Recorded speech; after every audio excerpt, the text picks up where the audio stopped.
Hi guys, my name is Bharat Nagpal and iGyan has flown over to Kuala Lumpur, Malaysia to check out Samsung's new forum.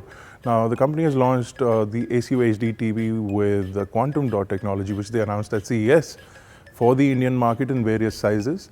They've also launched new refrigerators and washing machines, but why we are mainly here is because of these two devices, the A5 and the A7.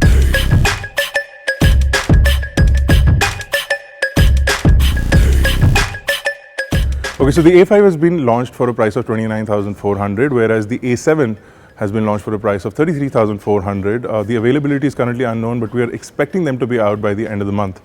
While these devices come with such high price tags, they also have some new build quality features that have been added onto the frames of both of these devices. But more or less on the specifications front, you have Samsung Exynos chipsets, the same chipset in both of these, the same cameras, 13 megapixel and 5 megapixel, which seem to have been borrowed from the S6 with the f1.9 aperture on the front as well as the back. And you have 16 gigabyte of onboard storage on both these devices. The differentiator here is the screen size and the RAM. So the A5 comes with 2 gigabyte of RAM, whereas the A7 comes with 3 gigabyte of RAM. And as far as the screen size is concerned, the A5 has a 5.2-inch full HD AMOLED display, whereas the A7 has a 5.5-inch full HD AMOLED display. Now, there's a big price difference and a big price disparity, and it seems that these devices, the first impressions that people are going to say is that these devices are expensive, and that's what I thought as well. You also have micro SD card expandability. Both of them are dual SIM devices, so you can add two SIMs onto it. The one that I'm holding right now, the A7, has Duos written on it, but the final version will not have Duos written on it because they've decided to remove it from their so-called sub-premium handsets, which the A5 and A7 are targeted as. So this is the A7 from Samsung. As you can see, it has a really nice AMOLED display. It's 1920 by 1080p, which is a pity because we would have expected at least a Quad HD display with a 2K sort of resolution, but Samsung has not done that this year. They've decided to go on with the full HD display.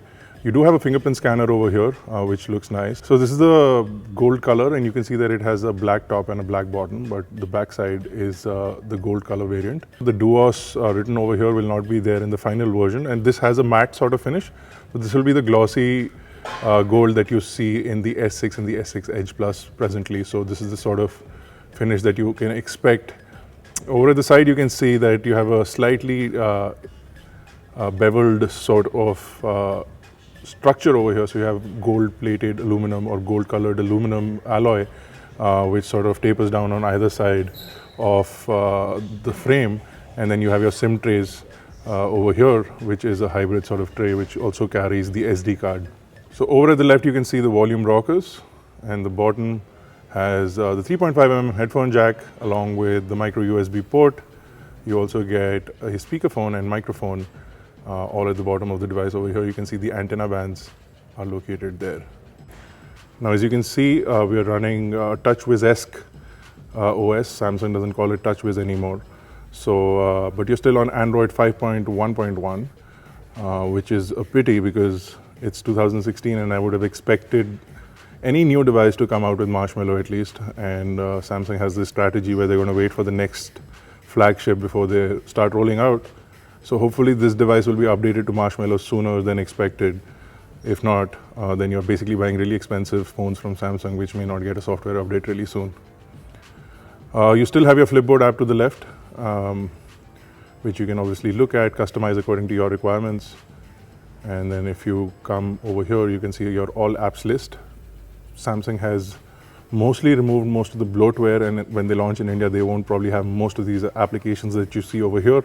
But you still have My Galaxy and a bunch of Galaxy apps that are pre-installed like S Health.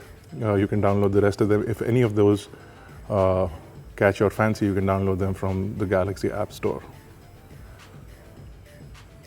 The camera app, the same app that you've been seeing around for a while. You also get the Pro mode, which is good, one of the modes I like. So on this, you won't get control over shutter and aperture, but you do get control over exposure, ISO, and white balance, which is great.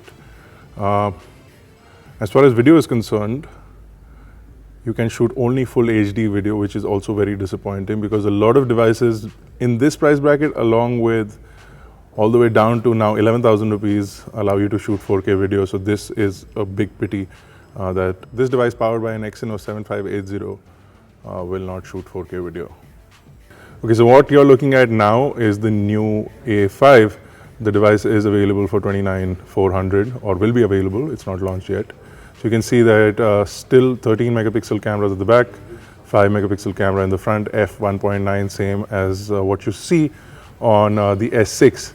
Now this is the white color, and this is more of a final design from what the design is going to be. So this is the same sort of finish that you'll get on the gold color, the really glossy sort of finish. And then this is missing the Duos sign as well. So again, same thing for the A5, SIM tray and power button over here, another tray on the top along with the noise cancellation microphone.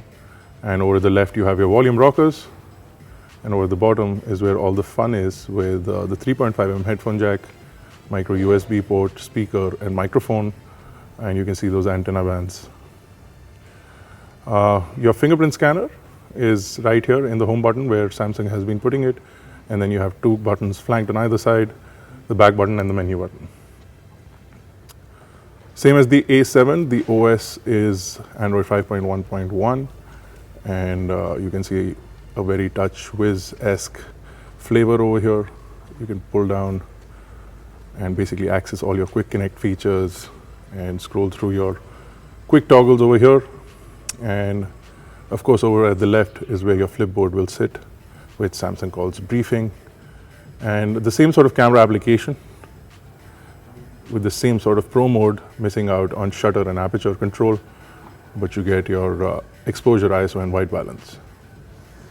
So the A5 is available for 29,400, and the only difference between the A5 and the A7 is that the A5 has a 5.2-inch display and 2 GB of RAM, whereas the A7 has a 5.5-inch display and 3 GB of RAM, and what you're essentially paying is upwards of 4,000 rupees for the latter. So that's it for me, Bharat Nagpal, here at Kuala Lumpur. If you like this video, guys, give it a big thumbs up. Make sure you subscribe to iGyan, and I'll see you in the next one.